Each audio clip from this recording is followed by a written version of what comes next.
siiw du jàmmi boom maa ci xam dara lépp lu yëngu yow la ñoo.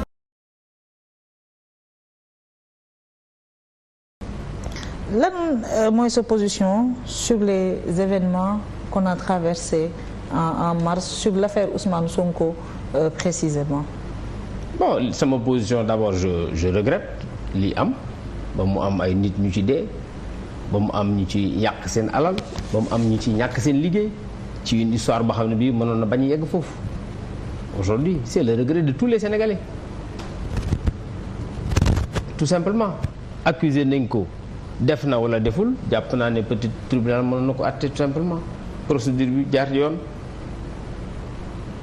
comme ni ñu calmé nii moo nañ ko calmé début kenn du ci dee.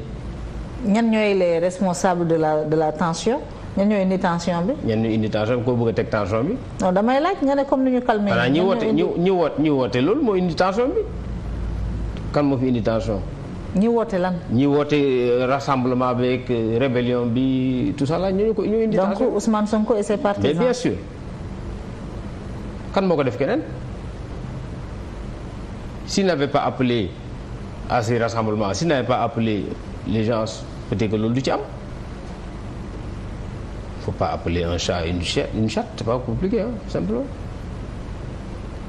mais xëy na tamit boo leen àndul woon nag précipitation ba jox ko des raisons de croire que wala ba jox à ses partisans des raisons de croire que c'est un coup monté aussi. peut-être que loolu tam do am coup monté ku dem marché ñu lay marché wan coup monté.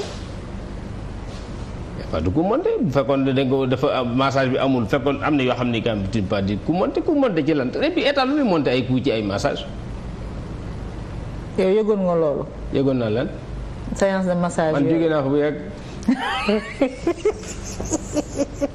jóge nga fa waaye yëgoon nga ko.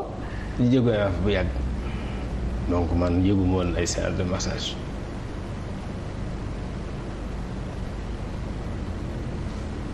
nekkatu ma woon ministère. d'accord mais ba nga fa nekkee yëgoon nga ko.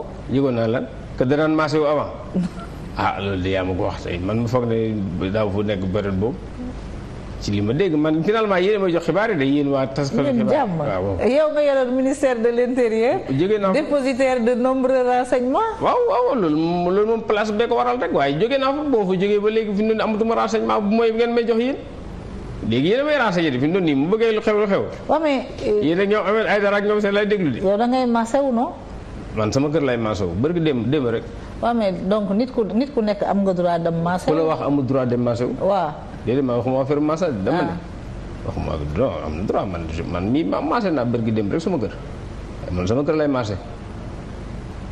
masseur professionnel ñëw sama kër sama soxna indi ko waaw loolu dama koy def waaye duma dem ci àll bi di maasewu. am na ci droit nag du ma ne amu ci droit am na ci droit waaye nag am na ci yoo xam ne aussi boo ko defee dara mën na la ci fekk rek tout simplement mais bon je dis tout simplement que jarutoon lii. quand vous dites que am na yoo xam ne boo ko defee dara ça veut dire que am na lu mu def. ah déedéet non xam nga un homme politique même mu ne dafa libre c'est ça la réalité gis nga dafa am tànn yoo xam ne boo ko xasee tànn rek liy peser ci yow dafa bari boo xasee nekk un homme public. da ngay sóoraale toujours fooy teg sa tànk rek parce que am na un jour ma dégg sax benn waaye je pense que c'est xaw ma ban télé laa ko dégg muy wax ne Ousmane Sonko toll na fi nga xam ne fii même bu xaalis buy jënd dara war na xool weccit bi ñu koy jox je sais même plus comment il a pas et il a raison c'est-à-dire que ñun fi ñu toll doo mën a def lu la neex man par exemple avant may nekk politique man bu ma neex laa doon dem. fu ma neex laa doon dem mais depuis que je suis politique je suis ministre il y a des choses que je ne peux plus faire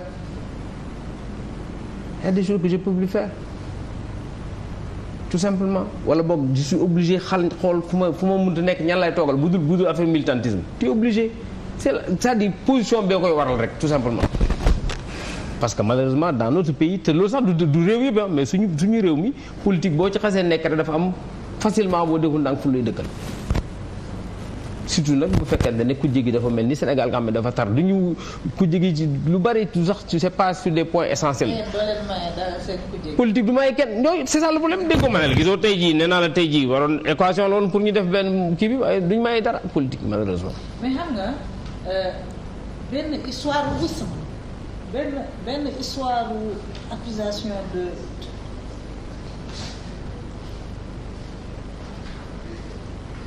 benn histoire accusation de viol bu opposé deux Sénégalais Sénégal chancellé si ba scène internationale bi yëpp jël seeni gët teg ko ci réew mi ay ndaw ñàkk ci seen bakkan. réew mi ay ndaw ñàkk ci seen bakkan nit ñàkk ci liggéey. xam nga bakkan yi rek la ñuy wax am na solo kenn werante ko bakkan yi dañuy fàtte sax au-delà de bakkan yi tey actuellement am na famille yu ci tas. ndaxte seeni borom ñàkk nañ seen liggéey yàq nañ ci alalu sénégalais yu dul jeex parce que tey jii boo jëlee kaw Total peut-être que Total la tudd nee nañu France ko moom waaye station yii ñuy tuddee Total sénégalais yee ko moom ñii dañoo lépp dem tayle seen alal tayle seen kër ñëw investir jël ay sénégalais ña ko yàqaluñ français yi sénégalais lañ yàqal Auchan man mii di wax ak yow j'étais sur le point de discuter et de négocier un contrat pour fournir à Auchan mais bi li amee j'ai dit attention parce que man téemaa ko ne di jaay ci marché bi ma daan jaay parce que jàpp naa ne c'est peut-être moins risqué ñaata sénégalais ñoo fi nekk dans l'agriculture di produire di jox Auchan di jaay di leen fay di leen fayaat ñooñu actuellement est-ce que seeni facture jot nañ ko mais moo tax ma bëgg la wax ndax jeu politique ak adversité politique jaroon na loolu. jaru ko je suis moom laa la expliqué c'est-à-dire que man dama gëm ne Sénégal fi ñu tollu politique mooy li ma la wax léegi nii président da nga koy fal tey suba nga bëgg ko remplacer doo ko sax may li ñuy wax délai de grâce dans des pays sax yeneen yi am na délai de grâce waaye fii duñ sax am délai de grâce premier jour ña ngay commencer compter finalement. Nous, on a malheureusement des politiciens professionnels. De votre côté, ci seen biir moo am ci réew mi comme ci biti. oui politiciens professionnels daal des gens qui ne font que ça. président boo ko falee mu ne la damaa bëgg réaliser nangam mais may ko temps mu réaliser bu demee sax ba ci kanam nga ne kii nekkul ci yoon bu la neexee nga commencé wax waaye doo fal président mu prêter serment le 3 avril le 6 avril nga daal di commencé wax ne ainsi de suite. mais l'opposition est dans son rôle naturel. non c'est pas ça l'opposition je veux dire dama ne la da nga koo fal taxaw xam nga aussi. mais opposant bi falul président bi. mais déedéet opposant askan bi ñoo ko fal. xam nga aussi bu nangoon ne démocratie la askan bi moo ko fal à une forte majorité. j'ai dit le président Macky Sall dañ ko fal au premier tour avec un taux de participation énorme il a eu un suffrage qu'aucun président n'a eu au Sénégal. ñi ko fal benn président musul am lim bu toll noonu bu ko fal j'ai les chiffres c'est ça la réalité kon nag gannaaw fal nañ ko mu ne dafa bëgg a def nangam ak nangam ak nangam mais nañ ko bay ba mu commencé nekk ba mu commencé def waaye def commencé gul sax ñu bëgg koo remplacer ça pose problème. da nga jàpp ne événement mars yi dañoo bëggoon remplacer Macky Sall. waxuma loolu événement mars yi c'est récent dama ne la loolu mi ngi commencé depuis 2019 dès qu'il a été réélu. mais yéen seen côté ci responsabilité lan nga jàpp ne péché ngeen. man jàpp ma ne péché nañ la ñu péché. vous parlez de quel côté. Du côté de la majorité yow mi nekkoon à l'extérieur un peu éloigné du jeu au quotidien. J'étais pas si éloigné hein. Moi j'étais pas si éloigné quand il y a eu ces événements là j'étais pas si éloigné parce que maa ngi doon wax ak ñi ma war a wax ak pour que kenn ku ci nekk. mais yéen erreur nga jàpp ne def ngeen ko ci et que bu ñu ko éviter woon mënoon nañu bañ a valoir li ñu am. erreur bi ci njëkk rek mooy woote bi. xam nga loolu lépp li ci def yëpp c'est les conséquences de ça su amutoon ndaje bi amutoon loolu mën naa lépp du ci am donc booy wax erreur mooy d'abord loolu tout simplement bu amutoon rek li des du am. boo nekkoon ministre de l'intérieur da ngay tere ndaje yooyu. ah waaw yow Moussa werante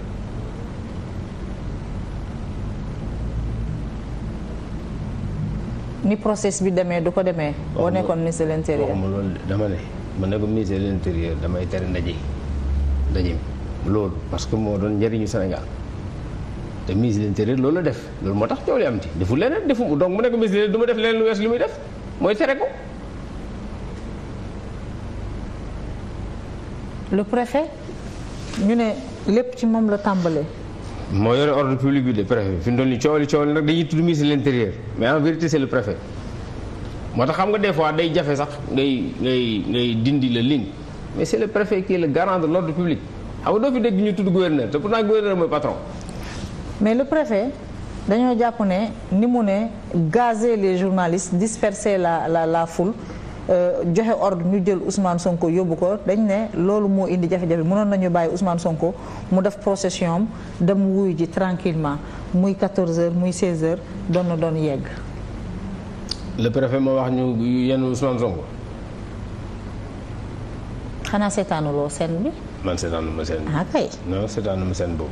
bi muy def procession bi mu nekkee Mermoz préfet ñëw na wax ak moom. loolu dégg naa ko mu continuer procession bi. waaw bi ñu ñëwee ba fii nii côté ci sur la route de Ouakam le préfet. mais xam nga aussi préfet déggoo ma ne c'est le garant c'est le garant de l'ordre public. préfet c'est-à-dire dañuy jàpp ne ñun ñëpp suñu sécurité ci loxoom lay ne dañuy tudd le ministre de l'intérieur mais c'est le préfet qui est sur le terrain moom am na ñu muy wax ak ñi ko faree kaw comme ñoo xam ne moo leen yilif kenn ku nekk di am situation bi mu koy jox c'est sur la base de ces situations là lay jël décision situation boobu moom moo ko vivre man xaw ma ko du ñàkk rendre na compte son ministre de l'intérieur certainement mais gëm naa ne la mu waroon a def moom la def à ce moment précis parce que nag il est bien informé préfet à ce moment précis renseignement day wax ak moom police day wax ak moom gendarmerie day wax ak moom la ñuy wax ak moom peut-être mu rendre compte au ministre waaye toll na fu décision di tollee moom moo koy jël parce que nag préfet c'est pas uniquement porter une tenue c'est assumer une responsabilité. yow da nga jàpp ne il a pris la bonne décision. parce que je suppose parce que d'abord je le connais préfet Samb te bi ma nekk ak moom il prenait de bonnes décisions donc yaakaar naa ne moom sur la base des éléments qu'il a il a pris la bonne décision xaw ma nag yan élément la am. président dafa génn au mois d'avril mu ne li fi amoon dootu fi am mu mel ni dafay pointer du doigt des failles des faiblesses. D'ailleurs sax par la suite il y a eu des mouvements des changements dans la police il y a eu des changements dans la gendarmerie ñenn ñi li lier le changement même au niveau de la gendarmerie avec la gestion des événements de mars yow en tant que ministre de l'intérieur bi ngay seetaan événement yooyu décelé nga failles yooyu dans la gestion de cette crise là des failles et des faiblesses. non j'avoue que su ma ko décelé woon du ma la ko wax. su ma ko décelé am na ñu ma koy wax te ñoom laa koy wax parce que j'ai des rapports avec le ministre de l'Intérieur qui me permettent de lui dire ce que je pense et j'ai des rapports avec monsieur le président de la République qui me permettent de dire ce que je pense donc wax dëgg yàlla su ma gisoon yooyu fay du ma ko wax fii man jàpp naa ne ils ont fait ce qu'ils devaient faire. donc aucune faille. waxuma ne aucune faille. aucune faiblesse déedéet dama ne la su ma amoon faille du ma la ko wax laa la wax fii. loolu la wax de waxuma la amul faille waxuma la amul faiblesse dama ne la du ma la ko wax fii su ma ko amoon du ma ko wax d'abord pour des questions de sécurité parce que la sécurité aussi c'est sérieux la du ay caaxaan la preuve d'ailleurs du événement yi amee ñu bari dematuñ dikkatuñ ñu ngi toog te loolu ñoom ñoo ko war a gérer donc la tax préfet bi nga xam ne mooy garant de l'ordre public jël boobu décision moom moo ko xam parce que moo nekkoon sur le terrain aussi am tous les éléments.